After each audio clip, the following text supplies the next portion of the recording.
అమెరికాలో ఆర్థిక మాంద్యం ఛాయలు కనిపిస్తున్నాయి. దాని ప్రభావంతో అక్కడి స్టాక్ మార్కెట్లు కుప్పకూలడంతో పాటు ప్రపంచవ్యాప్తంగా ఉన్న స్టాక్ మార్కెట్లు సోమవారం నాడు దారుణంగా పడిపోయాయి. ఆర్థిక వ్యవస్థ మందగిస్తున్న నేపథ్యంలో దాని ప్రభావం ఐటీ రంగంపై కనిపిస్తోంది. ఈ ఏడాది కేవలం జూలై నెలలో ప్రపంచవ్యాప్తంగా ఐటీ రంగానికి చెందిన కంపెనీలు సుమారు 1,00,000 మంది ఉద్యోగులపై వేటు వేశాయని తాజా నివేదికను బట్టి తెలుస్తోంది. ప్రస్తుతం ఐటీ రంగంలో లే ఆఫ్ల సీజన్ నడుస్తోంది.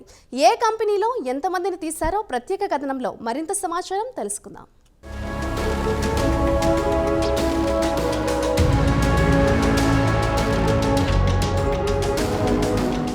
ప్రపంచ ఆర్థిక వ్యవస్థ క్రమంగా ఆర్థిక మాంద్యంలో కూరుకుపోతోంది. అమెరికాలో పరిస్థితులు మాత్రం దారుణంగా తయారయ్యాయి. టెక్ దిగ్గజాలు ఉద్యోగులను తగ్గించే పనిలో పడ్డాయి. దీంతో వచ్చే ఏడాది అంటే 2025లో అమెరికా ఆర్థిక మాంద్యంలో కూరుకుపోనుందని అక్కడి ఆర్థికవేత్తలు అంచనా వేస్తున్నారు. అక్కడ నిరుద్యోగం విపరీతంగా పెరిగిపోయింది. కంపెనీలు పెద్ద ఎత్తున ఉద్యోగులను తొలగిస్తున్నాయి. అమెరికా ఆర్థిక మాంద్యంలో కూరుకుపోతే దాని ప్రభావం ప్రపంచ దేశాలపై కనిపిస్తోంది. ఇక అసలు విషయానికి వస్తే ప్రస్తుతం టెక్ కంపెనీల్లో లే ఆఫ్ల సీజన్ నడుస్తోంది. ప్రపంచవ్యాప్తంగా ఉన్న టెక్నాలజీ కంపెనీలు ఉద్యోగులను తొలగించే పనిలో పడ్డాయి. ఈ ఏడాది జూలైలోనే సుమారు 1,00,000 మంది ఉద్యోగులపై వేటు వేశాయి కంపెనీలు. అయితే ఈ వేటు గత కొన్ని సంవత్సరాల నుంచి కొనసాగుతూ వస్తోంది.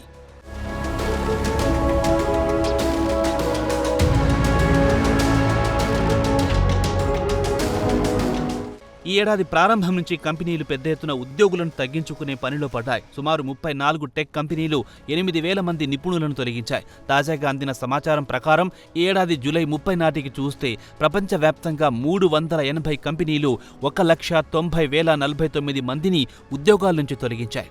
గూగుల్ సీఈఓ సుందర్ పిచాయ్ కూడా తమ కంపెనీల్లో పెద్ద ఎత్తున ఉద్యోగుల్లో కోత ఉంటుందని చూచాయగా చెప్పారు. టెక్నాలజీలో వస్తున్న మార్పు కారణంగా ఉద్యోగాల్లో కోత ఉంటుందని ఆయన వివరించారు. ఇక అమెరికాకు చెందిన ఇంటెల్ గురించి ప్రత్యేకంగా చెప్పాల్సిన పనిలేదు. సిలికాన్ వ్యాలీకి చెందిన ఈ చిప్ తయారీ కంపెనీ కూడా తమ ఉద్యోగుల్లో 15% అంటే 15,000 మంది ఉద్యోగులను తొలగిస్తున్నట్టు ఇటీవలే ప్రకటించిన విషయం తెలిసిందే.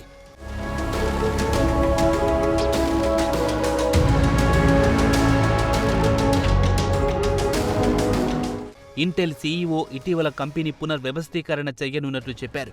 వచ్చే ఏడాది నాటికి మూలధన వ్యయం $10 బిలియన్ అంటే 83,820 కోట్లు తగ్గించుకున్నట్టుగా ప్రకటించారు. ఉద్యోగులకు రాసిన లేఖలో సీఈఓ ప్యాట్రిక్ జెల్సింగర్ ఉద్యోగులను తొలగించడం తనకు బాధగానే ఉందన్నారు. కంపెనీ చరిత్రలో ఒకటేసారి పెద్ద ఎత్తున ఉద్యోగులను తొలగించడం తనకు ఇబ్బందిగా ఉందన్నారు. కంపెనీ రెవెన్యూ ఆశించినంతగా పెరగడం లేదు. అలాగే ఆర్టిఫిషియల్ ఇంటెలిజెన్స్ ద్వారా ఆశించిన స్థాయిలో లబ్ధి చేకూరడం లేదన్నారు. 2020తో పోల్చుకుంటే ఇంటెల్ రెవెన్యూ $24 బిలియన్ తక్కువగా నమోదయ్యిందని, అదే సమయంలో ఉద్యోగుల సంఖ్య 10% ఎక్కువగా ఉందని ఆయన లేఖలు ప్రస్తావించారు.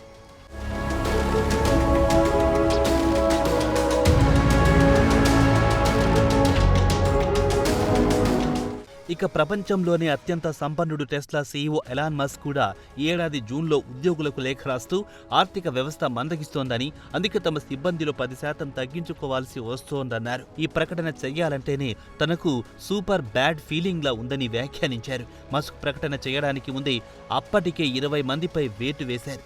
స్వచ్ఛందంగా ఉద్యోగాలకు రాజీనామా చేసి వెళ్తారా లేక ఉద్యోగాల నుంచి టెర్మినేట్ చేయాలా? టెస్లా యాజమాన్యం ఉద్యోగులను బెదిరించింది. మస్క్కు వ్యతిరేకంగా టెస్లా కంపెనీ ఉద్యోగులు కోర్టులో కేసు కూడా ఫైల్ చేశారు. ఒకటేసారి పెద్ద మొత్తంలో ఉద్యోగులను విధుల్లోంచి తీసేయడమంటే ఫెడరల్ లా నిబంధనలు ఉల్లంఘించినట్లేనని, తమను ఉద్యోగాల నుంచి తీసేసే ముందు తమకు నోటీసులు ఇవ్వలేదని తమ పిటిషన్లో పేర్కొన్నారు. టెస్లా నెవాడ్ ఫ్యాక్టరీ నుంచి సుమారు 500 కంటే ఎక్కువ మంది ఉద్యోగులను తొలగించింది.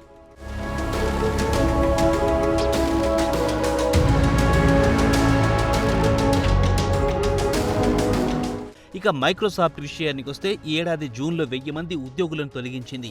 ఈ విషయాన్ని కంపెనీ ఉద్యోగులు తమ సోషల్ మీడియా ఖాతాలో తమ బాధలను పంచుకున్నారు. ఇక యూకేజీ అనే సాఫ్ట్వేర్ కంపెనీ ఉద్యోగుల్లో 14% కోత విధించింది.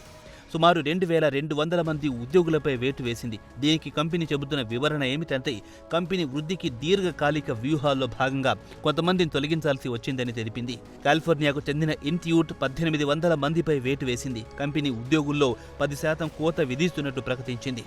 ఇక బ్రిటిష్ కంపెనీ డైసన్ కూడా 1000 మంది ఉద్యోగులను తొలగిస్తున్నట్టు ప్రకటించింది.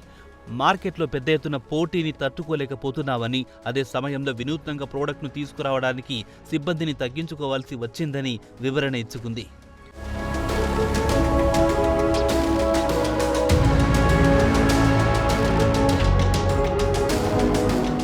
ఇక క్యాస్పర్ స్కై విషయానికి వస్తే రష్యాకు చెందిన ఈ కంపెనీ అమెరికాలో మొత్తం సిబ్బందిని తొలగించింది. కంపెనీ సాఫ్ట్వేర్పై అమెరికా నిషేధం విధించడంతో ఉద్యోగులను తొలగించాల్సిన పరిస్థితి ఏర్పడింది. కంపెనీ కూడా అమెరికా తమ ప్రోడక్ట్లను నిషేధించిన క్రమంలో జూలై 22, 2024 నుంచి అక్కడ వ్యాపార లావాదేవీలు మూసేసినట్లు తెలిపింది. ఇక బెంగళూరుకు చెందిన సాఫ్ట్వేర్ కంపెనీ రేష్ మందిలో 80% ఉద్యోగులను తొలగించింది. దీనికి కారణం కంపెనీ సిరీస్ బి ఫండింగ్ సంపాదించుకోవడంలో విఫలం కావడమేనని వివరించింది.